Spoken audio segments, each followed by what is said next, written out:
odločila, da niso našli znakov kaznivega dejanja in da torej ni izpolnjen temeljni pogoj pri pranju denarja v Novi Ljubljanski banki. Uradno tovrstne vesti v Državnem zboru še nismo prejeli, zato se najprej postavlja vprašanje te objave ravno včeraj. Vsekakor je treba vedeti, da 1 milijarda opranega denarja je nek izjemen dogodek tudi za organe pregona, pa tudi vse druge, če želite za pravosodje v celoti. Zaradi tega je seveda potrebno vsako izjavo, ki se v tem kontekstu pojavi, pogledati tudi z vidika politične situacije.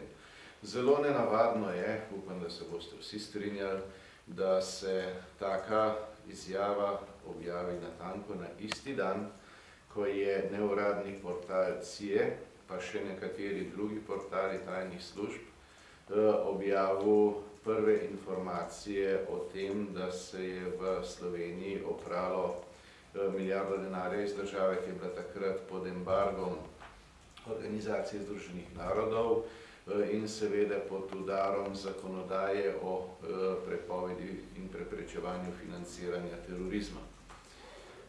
Glede na to, da se je to zgodilo prav na isti dan očitno, pač seveda je to lahko naključje, če kdo to verjame, konec koncev vemo vsi, da ljudje radi verjamejo, da je Zemlja ravna plošča, pa da Sonce kroži okoli nje, ampak sam osebno pa zelo težko verjamem v tovrstna naključja.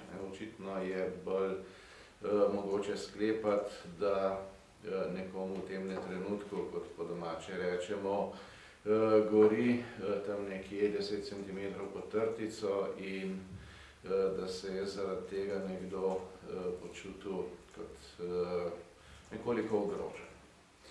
No, dejstvo je, da je cela zgodba končno začela zanimati tudi tujino, kar je dobro, ker to pomeni, da bo ustrezna preiskava ponovno sprožena tudi v drugih državah. In seveda jaz lahko samo ponovim kot poslanec SDS in kot predsednik Komisije za nadzor varnostnih in obveščevalnih služb, da pričakujem, da bodo organi pregona in vsi drugi, ki pač imajo te pristojnosti skladno s slovensko zakonodajo, dosledno opravili svojo nalogo. Glede informacije, ki je bila pa včeraj objavljena, pa resno. Poglejte, vsi, ki smo jih zaslišali na Komisiji za nadzor varnostnih in obveščevalnih služb, so se strinjali v eni točki, vsi brez izjeme, da so podani, citiram, vsi indici pranja denarja.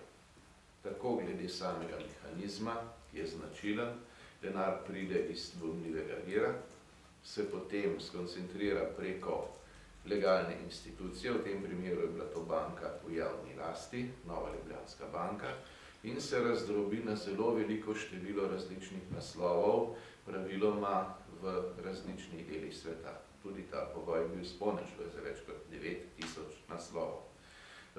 Dejstvo je, da je že iz opisa nakazil, iz naslovov nakazil, mogoče zelo jasno sklepati, zakaj je šlo. Zato so se tudi vsi sogovorniki, glede na to je šlo za policijo, za kriminalistično policijo, za Ministrstvo za pravosodje in vsi drugi, ki smo jih povabili, tudi Urad za pranje denarja seveda, strinjali v tej točki, da so podani vsi indici za pranje denarja.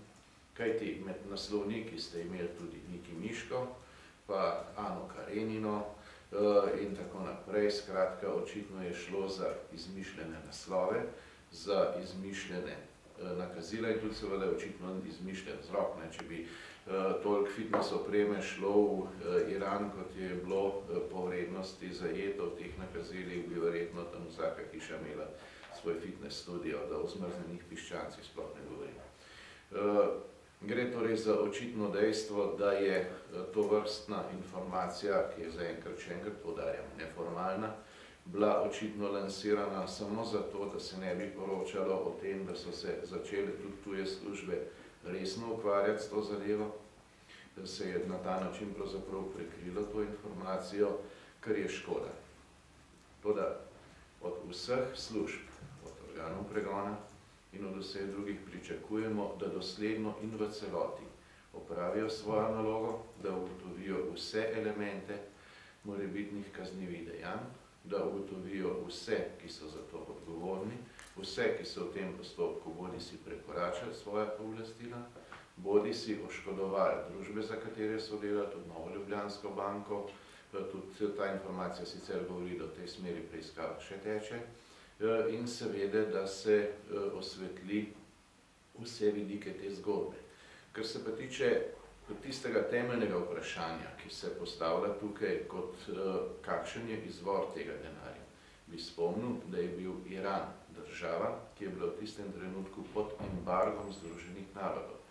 Ravno zaradi proliferacije, to se pravi nakupovanja orožja za množično uničevanje, po domače rečeno iranskega jedrskega programa, in pa delavca, pa tudi zaradi nakupovanja elementov, spojin za izdelavo kemičnega orožja, temu se v stroki reče pač snovi z dvojnim namenom.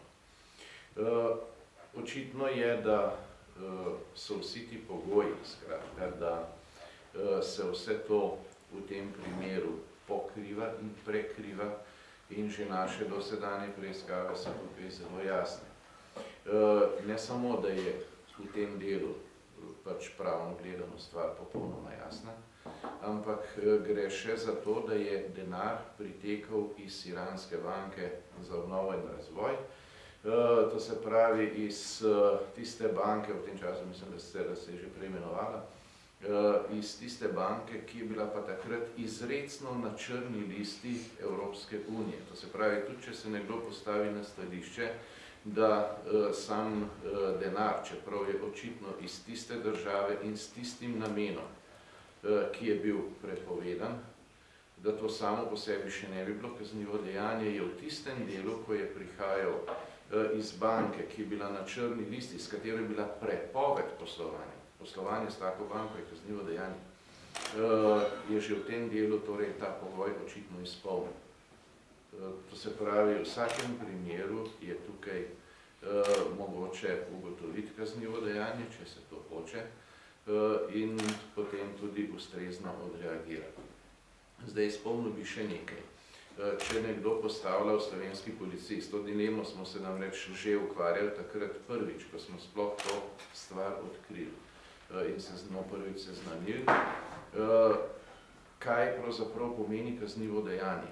Tudi če se en denar nakaže preko neke institucije z namenom storitve kaznivega dejanja, je to že samo po sebi kaznivo dejanje. Kajti tudi namen storitve kaznivega dejanja je kaznivo dejanje po sebi. Tudi to lahko preberete v prejšnjem in v sedanjem Kazenskem zakoniku Republike Slovenije, tako da o tem ne more biti nobenega dvoma. In če nekdo nakaže denar z namenom financiranja nelegalnih dejavnosti, pa če gre za nelegalne operacije tajnih služb, nabavo orožja za množično uničevanje ali pa za recimo terorizem, potem seveda v vsakem primeru je tako nakazilo samo po sebi kaznivo dejanje. To se pravi, niso zastonj vsi sogovorniki, ki smo jih imeli na Komisiji za nadzor in obveščevanje služb, pritrdili eden drugemu, in tem točki so bili vsi soglasni, pa so podani vsi elementi pranja denarja. Vsi elementi, vsi indici pranja denarja. Gre se za to, da sedaj organi pregona to tudi uradno v celoti raziščejo in ugotovijo, in jaz samo upam, da je bila ta informacija res samo lansirana zato, da bi se pač prikrilo dejstvo, da so se ustrezni postopki končno sprožili tudi v tujini, da se tudi tuje službe sedaj zanimajo za to zgodbo, jo ponovno odpirajo in seveda to pa pomeni, da bo odprta pot, da bo bodisi doma, bodisi v tujini sproženo vse, da se vse, ki so bili vpleteni in v tej zgodbi kakorkoli kršili veljavno zakonodajo, da torej ti ljudje stopijo tudi pred črko zakona, da pridejo na sodišče. Vsekakor, ko bomo prejeli kakršnekoli uradna obvestila, vas bomo o tem tudi obvestili. in s tem seznanili javnost. Če je kakršnokoli vprašanje, pa nam z veseljem odgovorim. Gospod Grims, ali menite, da je policija sploh preiskala vseh teh 30.000 nakazil? Jaz ne morem soditi o tem, na kateri točki je preiskava policije. Večkrat sem od njih osebno zahteval, to so bile sicer zaprte seje, in tukaj je bilo popolno soglasje vseh članov Komisije za nadzor varnostnih in obveščevalnih služb, da je potrebno preiskavo izvesti od začetka do konca in v celoti pregledati vse, celotno dogajanje, vsak korak posebej in seveda oceniti tudi, koliko je bila zakonita ali nezakonita vloga posameznikov, ki so v tem postopku sodelovali. Zagotovljeno je bilo, da bodo v celoti postopek ponovno izvedli, da bodo torej pregledali vse relevantne podatke, to je tudi odgovor na vaše vprašanje. Jaz samo ponovno izražam pričakovanje in upravičeno pričakovanje v imenu celotne javnosti in pa v imenu parlamenta, da se to tudi tako stori. Konec koncev, v tej zgodbi je država utrpela tudi zagotovo škodo glede ugleda v mednarodnih institucijah. Te se takrat v Sloveniji niti nismo zavedali, da mednarodne institucije so vedele, da se nekaj dogaja. Jaz sem večkrat že opisal dogodek, ki sem ga doživel takrat, v sicer čisto neki drugi vlogi še, ko sem bil v ZDA, ko je predavatelj, ki je govoril ravno o pranju denarja, opozoril, da so posebej pod drobnogledom tiste države, preko katerih prihaja denar iz držav, ki so pod embargom zaradi nakupa orožja za množično uničevanje. In takrat me je pogledal in rekel, in to velja tudi za Slovenijo. Nisem pojma, o čem govori. Danes mi je jasno, se pravi, oni so to vedeli. Zdaj, zakaj takrat niso drugače odreagirali, je veliko vprašanje. Verjetno so zbirali podatke, ki so tudi njim dragoceni pri njihovem delu. Glede tega pa, da je pa potrebno za nazaj, kajti stvari zanesljivo še niso zastarane, ugotoviti tudi kazensko odgovornost in seveda tudi ustrezno ukrepati, pa se najbolj vsi strinjamo. Če drugih vprašanj je več, hvala, srečno.